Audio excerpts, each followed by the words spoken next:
رسوله الكريم أما بعد فأعوذ بالله من الشيطان الرجيم بسم الله الرحمن الرحيم والسابقون الأولون من المهاجرين والأنصار والذين اتبعوهم بإحسان رضي الله عنهم ورضوا عنه قال النبي صلى الله تعالى عليه وسلم أصحابي كالنجوم بأيهم اقتديتم اهتديتم رضوان الله تعالى عليهم أجمعين صدق الله العظيم وصدق رسوله النبي الكريم ونحن على ذلك لمن الشاهدين والشاكرين والحمد لله رب العالمين۔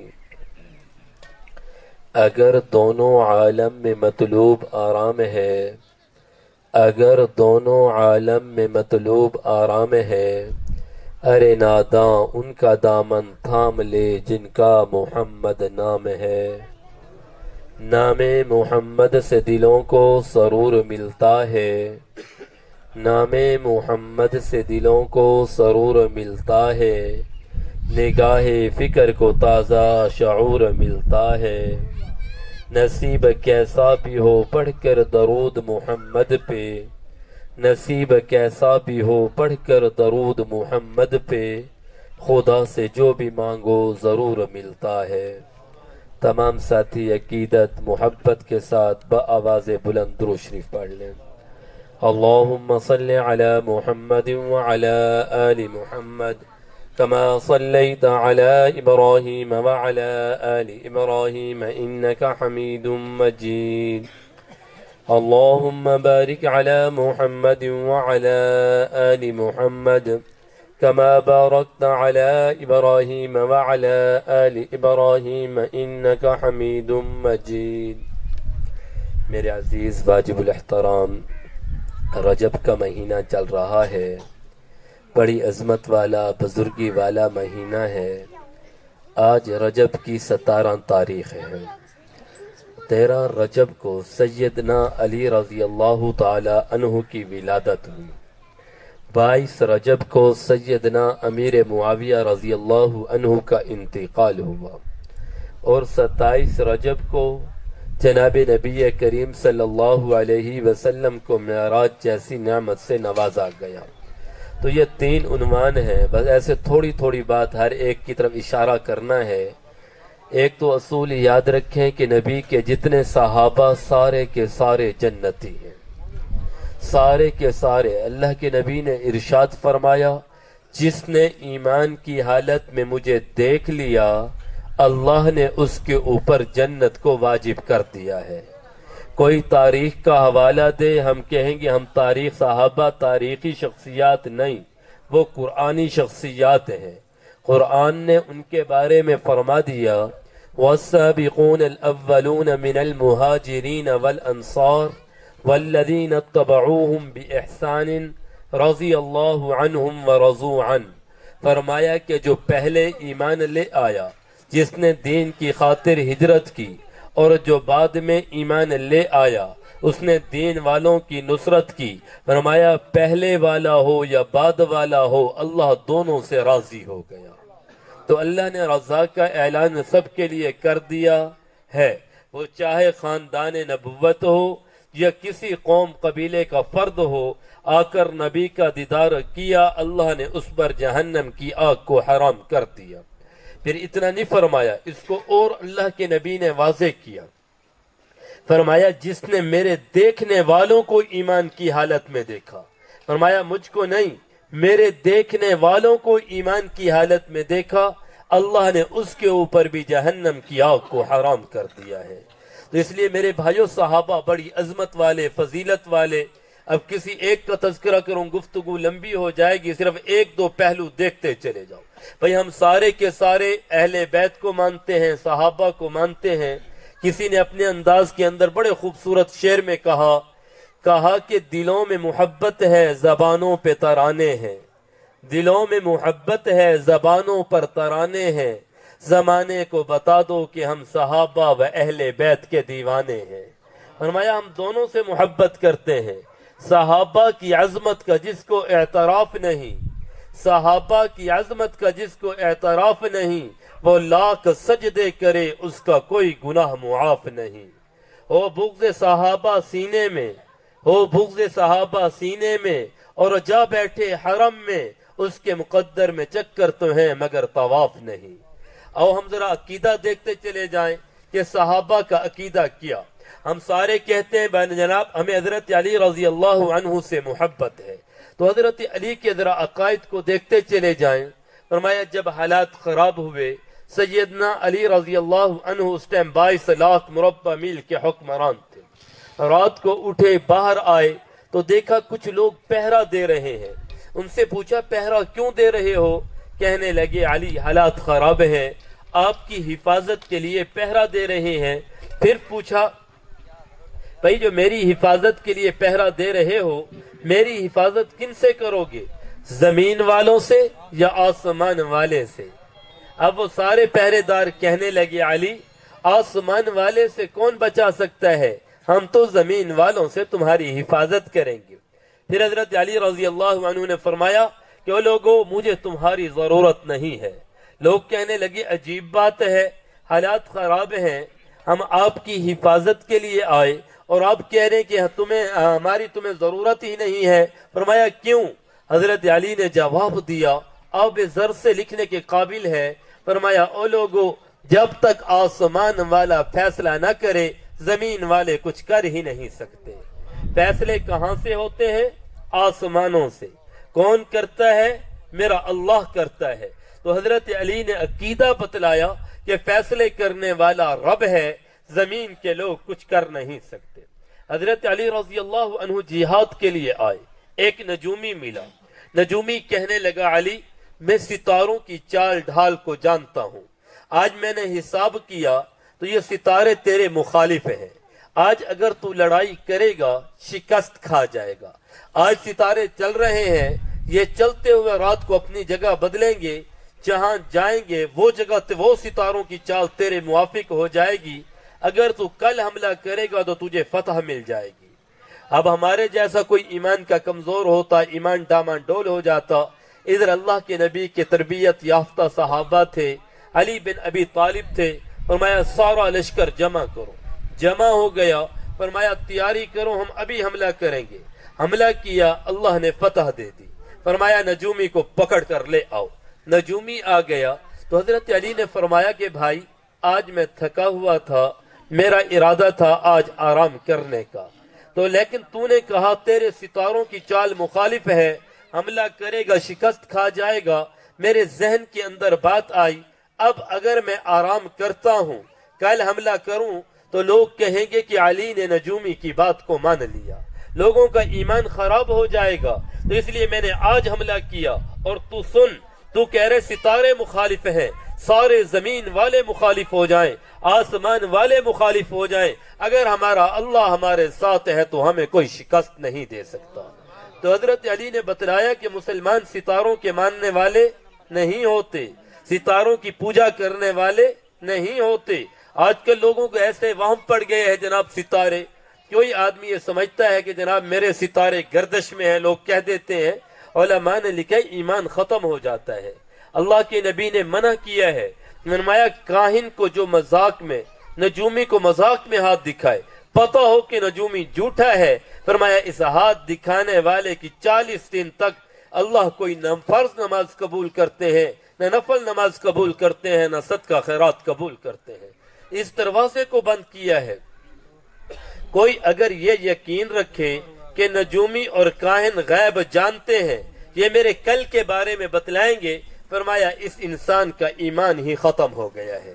تو اس لیے اپنے ایمان کی حفاظت کریں کہ سب کچھ میرے رب سے ہوتا ہے، اللہ کے علاوہ کسی اور سے کچھ نہیں ہوتا۔ پھر حضرت علی کی زندگی کے مختلف پہلو ہیں، اب جس پہلو کو کھولوں بات لمبی ہو جائے گی۔ ایک پہلو لے لو، وہ ہے سخاوت۔ آج امت مسلمہ کے اندر سے سخاوت نکلتی جا رہی ہے، ہر آدمی رو رہا ہے جناب غربت بڑی ہو گئی، مہنگائی بڑی ہو گئی، ہم کیا کریں؟ تو میرے بھائیو ہم اللہ کا حق ادا نہیں کرتے، جس کی وجہ سے یہ حالات ہمارے ہو گئے ہیں۔ آج جتنے بیٹھے ہیں سارے آپ لوگ ذمہ دار طبقے سے تعلق رکھتے ہو، بھئی فصلوں کا عشر دیتے ہو، 80% ذمہ داروں کو پتہ نہیں فصل کا عشر ہے کہ نہیں ہے۔ باغات والے یوں جاتے ہیں جناب 5 سال کے لیے باغ دے دو، کبھی علماء سے پوچھا ہے یہ 2 سال 4 سال کے لیے باغ لینا جائز ہے کہ ناجائز ہے؟ یہ ناجائز ہے۔ ہم جس عمل کو دیکھ لیں، آج کسی کی شادی ہو، ساری بارات 50 بندے چل پڑتے ہیں، کبھی کسی مفتی سے پوچھا ہے کہ بارات میں جانا کیسے ہے؟ شریعت نے حکم دیا دولہا جائے 2 گواہ جائے۔ بہن بھائیوں کا جانا بھی گناہ ہے، باقی افراد تو کہاں رہ گئے؟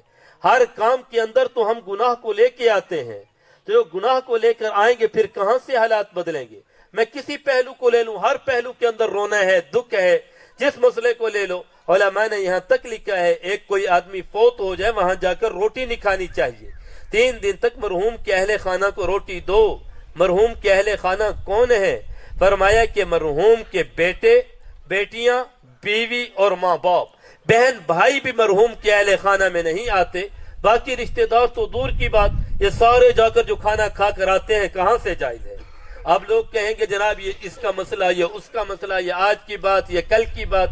امام غزالی رحمت اللہ علیہ 450 ہجری میں آئے، اب 1442 ہجری چل رہی ہے، 1000 سال ہونے والے ہیں۔ انہوں نے جب کوئی فرقہ نہیں، کوئی جماعت نہیں تھی، انہوں نے اس زمانے میں لکھا ہے طعام المیت موت القلب، فرمایا کہ جو آدمی، یہ جو لوگ فوت ہو جاتے ہیں، اس میت کے طفیل جا کر کھانا کھائے، اللہ دل مردہ کر دیتے ہیں۔ جس کا دل مردہ ہو جائے موت کے وقت کلمے کی توفیق نصیب نہیں ہوتی۔ ہم نے کبھی غور ہی نہیں کیا، ہمارے یہاں رواج بن گیا۔ میں ایک دوست کو ملنے کے لیے گیا، وہ میرے ساتھ بیٹھے تھے، کہنے لگا مولوی صاحب ایسے، ہم 10 بجے کا ٹائم تھا، وہ کہنے لگا مولوی صاحب روٹی 12 بجے آئے گی۔ میں نے کہا بھائی روٹی 12 بجے کیوں آئے گی، یہ پہلے کیوں نہیں پکتی؟ کہنے لگا پڑوسیوں میں فوتگی ہو گئی ہے، ہمارے یہاں رواج ہے، ہمارا کوئی مرے تو 3 دن پڑوسیوں کو ہم کھانا دیتے ہیں، ان کا کوئی مرے تو وہ 3 دن ہمیں دیتے ہیں۔ میں نے کہا یہ تو سنا تھا کہ کوئی مرے تو اس کو دیا جاتا ہے، ان سے لیا تو نہیں جاتا۔ وہ کہنے لگا ہمارا رواج یہ ہے کہ 12 بجے ان کے ہاں کھانا آئے گا، وہ ہمارا روٹی سالن جتنے گھر کے بندے ہیں وہ ہمیں دے دیں گے۔ تو میرے عزیز، میں اور آپ شریعت کے مسائل کو سیکھیں۔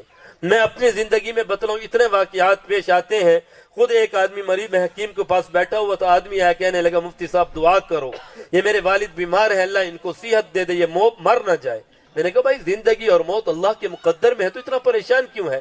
کہتے مولوی صاحب آپ کو پتہ نہیں ہے، فصلیں ہو نہیں رہی، چاول کتنے مہنگے، میں لوگوں کو کہاں سے چاول کھلاؤں گا؟ اسے اپنے باپ کے علاج کی نہیں پڑی، اسے پہلے پڑی ہے کہ جناب لوگ آئیں گے میں کیا کروں۔ تو میرے عزیز، اللہ کے نبی نے بڑے واضح الفاظ میں فرمایا لا یحل مال امرئ الا بطیب نفس، فرمایا جب کھلانے والا خوشی سے نہ کھلائے، زبردستی چند لوگ پہنچ جائیں اور کہیں یار تو بوتل پلا، کھانا کھلا، اور یوں دیکھے لوگ آئے ہوئے کیا کروں اب، مجبوری میں کھلا دے۔ اللہ کے نبی نے فرمایا اس کا کھانا کھلانا حلال نہیں، کھانے والوں کا کھانا حلال نہیں ہے۔ اب بتلائیں، میں ایک جگہ بیان کرنے کے لیے گیا تو ایسے 2-4 ساتھی آئے، مجھے کہنے لگے مولوی صاحب آج ہم گئے تھے فوتگی پہ، تو انہوں نے چاول پکائے ہوئے تھے، ہم نے ان کو کہا جناب ہمارا باپ مرا تو ہم نے تمہیں روٹی گوشت کھلایا، تم نے اپنے باپ کے مرنے پر ہمیں چاول کھلائے، ہم تو چاول نہیں کھاتے، ہم روٹی گوشت ہی کھاتے ہیں۔ کہنے لگا مولوی صاحب اس نے ساری برادری کو بھگتا کر ہمیں ہوٹل پر کھانا کھلایا ہے۔ تو میرے بھائیو، یہ تو ہمارا یعنی اتنے زوال کے شکار ہیں، ہم نہ کسی کی خوشی دیکھتے ہیں، نہ غم دیکھتے ہیں، اپنے پیٹ کو دیکھتے ہیں، اپنی آرائش اور آرام کو دیکھتے ہیں۔ میں اپنی مسجد میں بیٹھا ہوا تھا، میرے پاس ایک ساتھی چل کر آئے، کہنے لگے مولوی صاحب میرے والد صاحب فوت ہو گئے ہیں، ہم نے ان کی خیرات کا انتظام کیا ہوا ہے، 4 بھائی ہیں مل کر کیا ہے، تو آپ ایک کام کریں میرے ساتھ چلیں۔ میرے بھائی جو ہے نا، تو انہوں نے کہا جی 3 لاکھ کا لگ بھگ خرچہ ہو جائے گا، بڑا انتظام ہے، 2 بھینسیں لی ہیں، چاول پکائیں گے، یہ وہ کریں گے، تو آپ چلیں انہیں کہیں یہ پیسے مجھے دے دیں، میری 6-7 بیٹیاں ہیں، میں اپنی بیٹیوں کے نکاح کر لوں، ان کی رخصتی کا انتظام کر لوں، یہ اس طرح کا انتظام نہ کریں۔ میں خود چل کر ان کے بھائیوں کے پاس گیا، بات چیت کی، وہ کہنے لگے مولوی صاحب اس کی بچیاں ہمیں بھی نظر آتی ہیں، لیکن یہ چاول نہ پکے اور یہ لنگر نہ پکا تو برادری میں ہماری ناک کٹ جائے گی، ہم برادری میں منہ دکھانے کے قابل نہیں رہیں گے۔ اور اللہ کے نبی کا فرمان ہے بدترین کھانا وہ ہے جو ریاکاری کی نیت سے ہو، جو شہرت کی نیت سے ہو۔ اللہ کے نبی نے فرمایا جو ولیمہ کرے اور اس لیے کرے کہ لوگ واہ واہ کریں، فرمایا اس ولیمے کے اندر تمہارا جانا بھی حلال نہیں ہے۔ فرمایا اب تو ساری واہ واہ کے چکر میں ہم پڑے ہوئے ہیں۔ جناب رسول اللہ صلی اللہ علیہ وسلم نے فرمایا دیکھو لباس پہننا فرض ہے، سارے پہنتے، نہیں پہنو گے گناہگار ہوں گے، سطر کا چھپانا فرض ہے، لیکن فرمایا جس نے شہرت کے لیے لباس کو پہنا، جس نے واہ واہ کے لیے لباس کو پہنا، جس نے نمائش کے لیے لباس کو پہنا، لوگ کہیں گے جناب اس کا کیا لباس ہے۔ اللہ کے نبی فرما رہے ہیں اللہ اس کو الٹا کر کر جہنم کی آگ میں ڈال دے گا۔ فرمایا شہرت کے لیے لباس پہننا محمد عربی کی شریعت میں حرام ہے۔ اب تو خوشی رہ گئی، لوگ غمیوں کے اوپر لباس پہنتے ہیں۔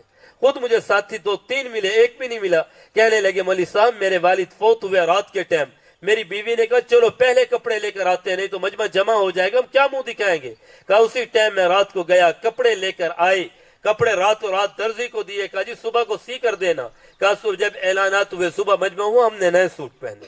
تو میرے بھائیو شادیاں تو رہ گئی دور کی بات، غمی کے اوپر لوگ جناب نئے سوٹ سلوانے کا رواج پڑ گیا، ہماری عورتوں کے اندر پڑ گئے ہیں۔ ہر عورت چاہتی ہے جناب میرا لباس دوسروں کے لباس سے جدا ہو۔ تو میرے بھائیو، میرے عزیزو، لباس پہنو اللہ کی رضا کے لیے پہنو، سطر چھپانا فرض ہے، اس نیت سے پہنو، اس نیت سے نہ پہنو کہ لوگ واہ واہ کہیں گے، لوگ کہیں گے جناب کتنا قیمتی لباس پہنا ہے۔ شہرت کی نیت سے نہ پہنو۔ اللہ ہمیں یہ باتیں سمجھنے کی توفیق نصیب فرمائے۔ اپنی ضروریات زندگی کا دین سیکھو۔ آپ جتنے لوگ چل کر آئے، کسی نے پوچھا بھائی سجاد صاحب، بھائی فیاض صاحب، یہ جو خیرات کر رہے ہو آیا کہ باپ کی جائیداد کو تقسیم کر کے کیا ہے یا بغیر تقسیم کیے کیا ہے؟ جب انسان اب دیکھو جتنے اگر کوئی نہیں پوچھتا جاتا ہے کھا کے آتا ہے، یہ جرم کے اندر برابر کا شریک ہے۔ مسئلہ تھا پوچھتے بھائی اس کے اندر نابالغ بچے کا حصہ تو نہیں ہے؟ نابالغ بچوں کے لوگ حصے نکال کر اپنا خیرات میں شامل کر لیتے ہیں۔ اللہ قرآن مجید میں ارشاد فرماتے ہیں، فرمایا کہ جو آدمی الذین یأکلون اموال الیتامی ظلما، جو انسان حق یتیم کا مال کھا کر آئے، اللہ کہتا ہے میں نے یتیم کے اوپر نابالغ کے اوپر نماز کو معاف کر دیا، زکوٰۃ کو معاف کر دیا، حج کو معاف کر دیا، چاہے مالدار کیوں نہیں ہے، صدقے کو معاف کر دیا۔ اے بندے تو بھی تو شرم کر، تو بھی تو اسے معاف کر، تو بھی تو حیا کر۔ فرمایا جو یتیم کا ناحق مال کھا کر آتا ہے، اللہ کے نبی نے فرمایا وہ اپنے پیٹ میں جہنم کی آگ لے کر آتا ہے۔ فرمایا کتنے واضح احکامات ہیں۔ پیر نصیر الدین شاہ صاحب گولڑا شریف والے لکھتے ہیں، فرماتے ہیں کہ 2 بندوں کے گھر کھانا کھانا جائز ہی نہیں ہے۔ فرمایا پہلا بندہ جس کے اوپر قرضہ ہو اور وہ دعوت کرے، فرمایا کوئی جائز نہیں ہے، اسے کہو کہ پہلے قرضہ اتار، قرضہ اتارنا فرض ہے، دعوت کرنا مستحب ہے۔ فرمایا پہلے قرضہ اتار پھر دعوت کر۔ اور دوسرا بندہ فرمایا جس کی بچی اور بچہ جوان ہو اسے کہو پہلے شادی کر پھر دعوت کرنا۔ فرمایا لوگ شادیوں کی طرف توجہ نہیں دیتے، لوگ جناب قرضوں کی طرف توجہ نہیں دیتے، لوگ ساری توجہ دے رہے ہیں جناب خیرات ہو جائے، دعوت ہو جائے، اس کا انتظام ہو جائے، تو جو چیزیں ضروری ہیں ان کے اوپر توجہ دی جائے۔ اب آ جائے اسے ایک اور مسئلے کو لے لیں، بھئی شادی کب ہونی چاہیے؟ شادی کی عمر ہے جوانی۔ جب انسان جوان ہو جائے تو جوان کب ہوتا ہے؟ آج کا 12 سال کا بچہ، 15 سال کا بچہ جوان ہے۔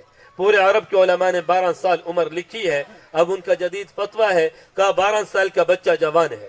پورے امریکہ اور یورپ کے اندر قانون ہے کہ 12 سال کی لڑکی جوان ہے اس کی شادی کرو، ٹھیک ہے نا؟ تو حضرت عبداللہ بن عمر رضی اللہ عنہ یہ صحابی رسول ہیں، انہوں نے سب سے زیادہ نبی کی حدیث مبارکہ کو لکھا ہے۔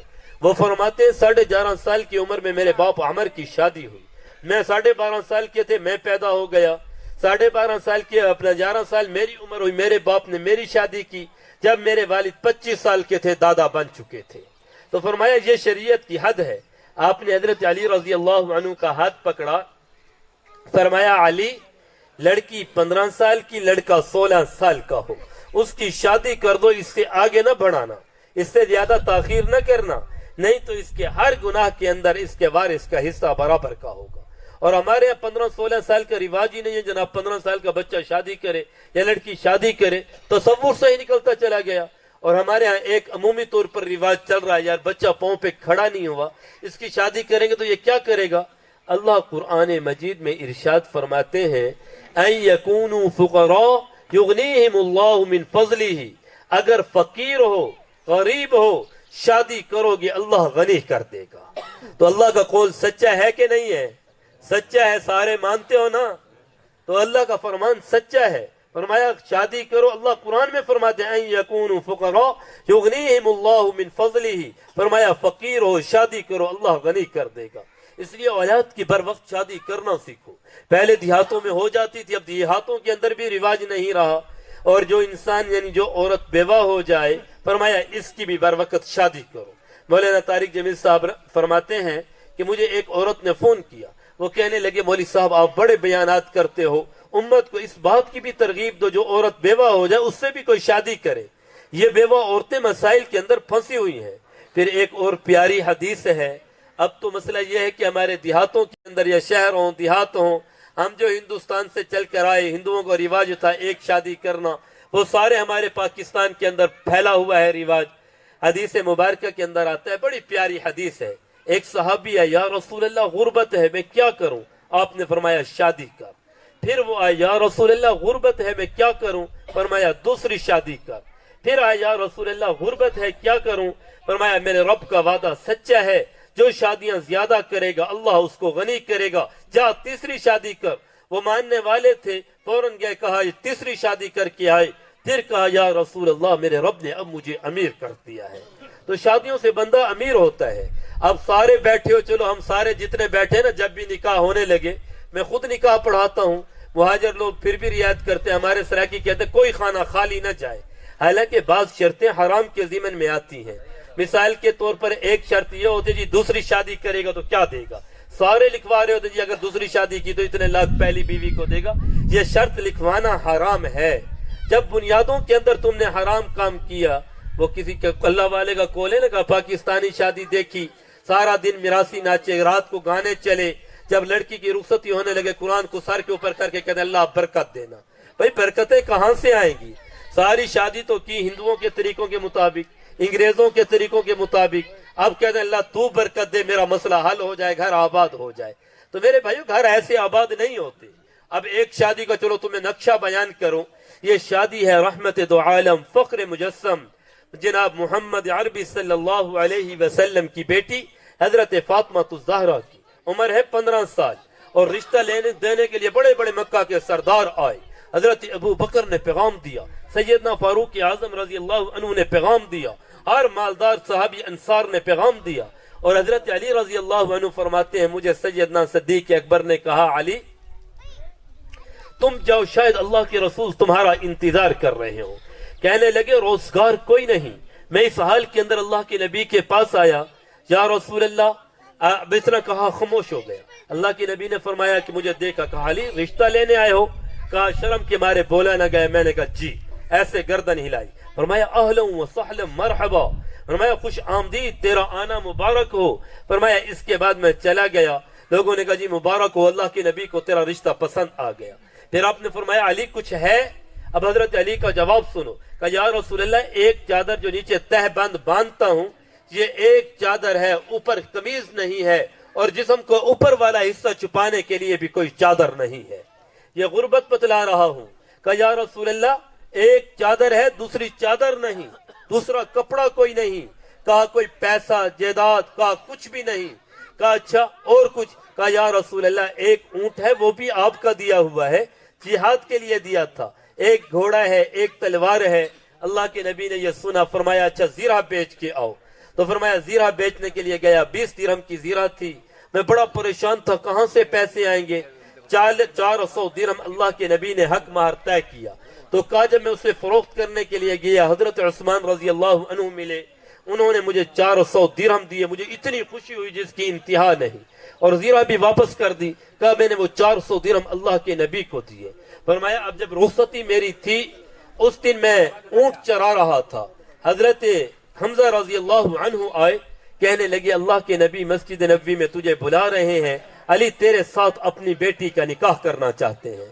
فرمایا میں نے کہا چاچا میرے اونٹ کون چرائے گا؟ تو میں نے کہا جی میرے اونٹ کون چرائے گا؟ تو کہنے لگے آپ پریشان نہ ہو, میں اونٹ چراتا ہوں. حضرت علی فرماتے ہیں میں بھاگ کے مسجد نبوی پہنچا. اللہ کے نبی نے وہیں پر میرا نکاح حضرت فاطمہ رضی اللہ عنہ کے ساتھ کر دیا. اب بتلاؤ کہ دولہے کو اسی دن بلایا, نکاح ہو گیا. کتنے کانٹے پھرے, کتنے گھروں کے اندر آواز لگی, کن کن کو بلایا گیا, بھائی تم بھی آنا تم بھی آنا. پھر فرمایا علی اپنی بیوی لے جاؤ. وہ کہنے لگے یا رسول اللہ گھر ہی کوئی نہیں, کہاں لے جاؤں؟ اب اللہ کے نبی نے کوئی شرط نہیں رکھی. ہمارے ہاں تو شرط ہوتے, مکان بن گیا, چار دیواری الگ ہو گئی, لڑکے کا روزگار ہے اور ادھر رحمت دو عالم اپنی بیٹی کا رشتہ دے رہے ہیں، کوئی شرط نہیں رکھی. فرمایا اچھا گھر کوئی نہیں ہے، آواز لگائی کون ہے جو علی کو ادھارا گھر دے دے، کرائے پہ گھر دے دے، جب اللہ حالات کو پلٹے گا ہم کرایہ دے دیں گے.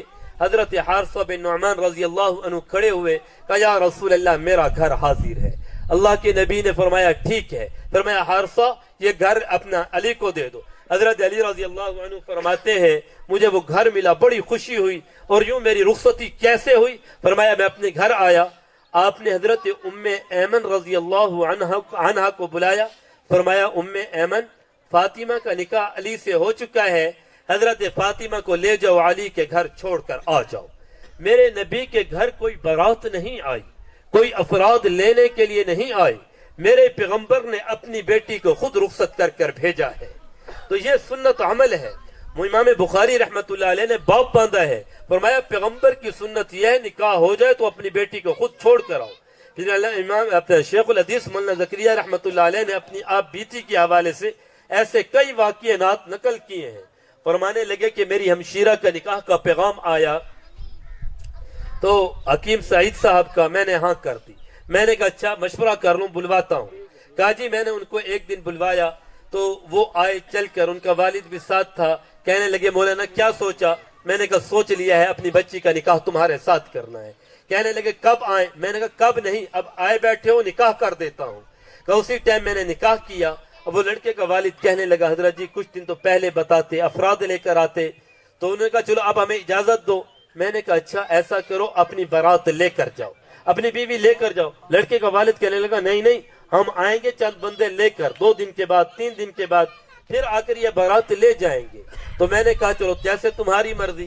کہا وہ ادھر سے چلے گئے، میں نے پیچھے رکشا کرایا، اپنی ہمشیرہ کو بٹھایا، وہ گھر پہنچے، پیچھے سے میں بھی پہنچ گیا. تو میں نے کہا جناب یہ تمہاری دلہن آ گئی، یہ تمہارے حوالے. انہوں نے کہا مولانا یہ کیا کیا؟ میں نے کہا یہ اللہ کے نبی کی سنت ہے جسے آج میں نے زندہ کیا ہے. تو میرے بھائیو آج کوئی کر کر دکھائے، یہ مشکل ہے کہ آسان ہے؟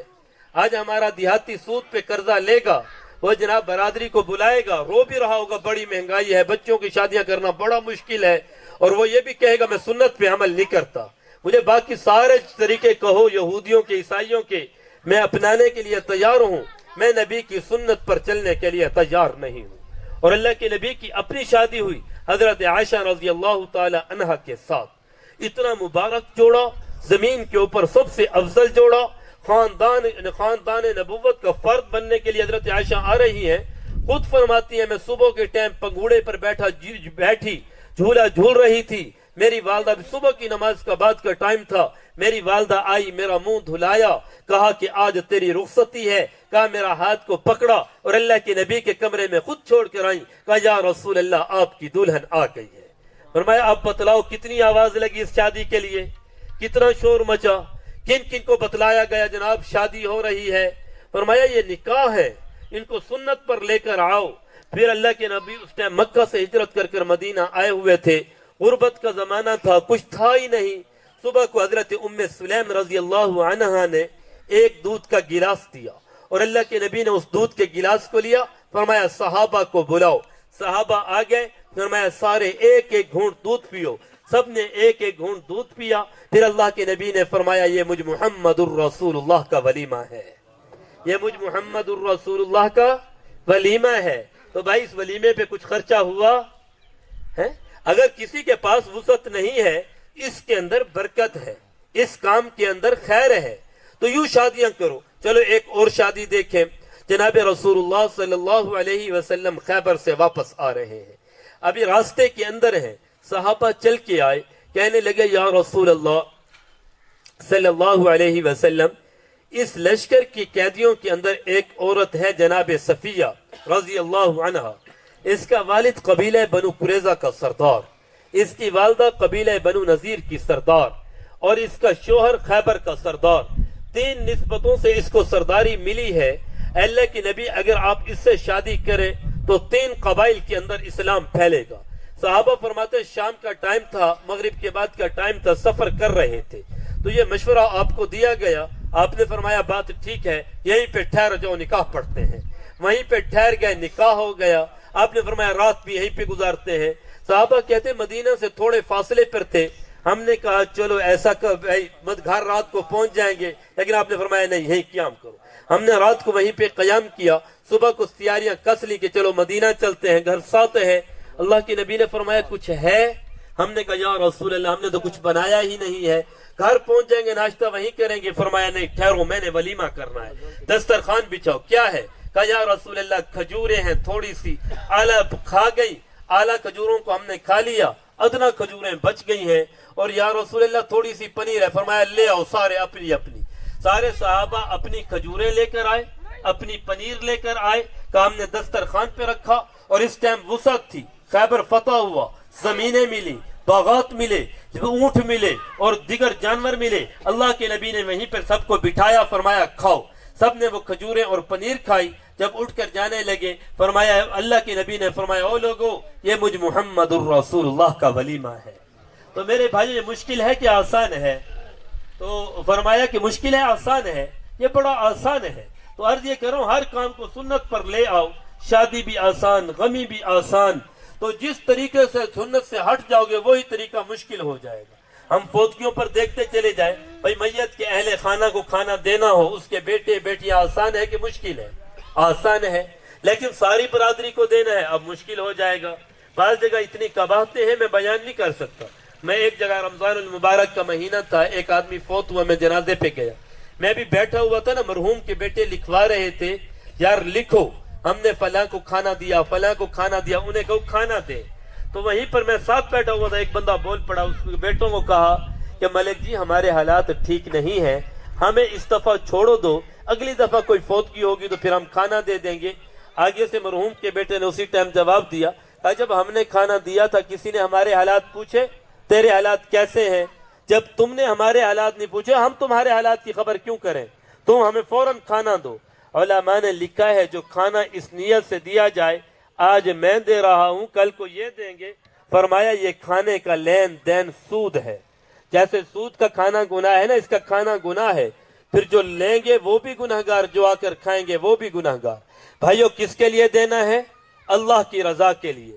کس کے لیے دینا ہے؟ اللہ کے لیے۔ واپسی کی امید نہ رکھو، طلب نہ رکھو۔ اللہ کے نبی نے فرمایا کسی کو کوئی چیز دینی ہو دائیں ہاتھ سے دو تو بائیں ہاتھ کو خبر بھی نہ ہو، دائیں ہاتھ سے دو بائیں ہاتھ کو خبر بھی نہ ہو۔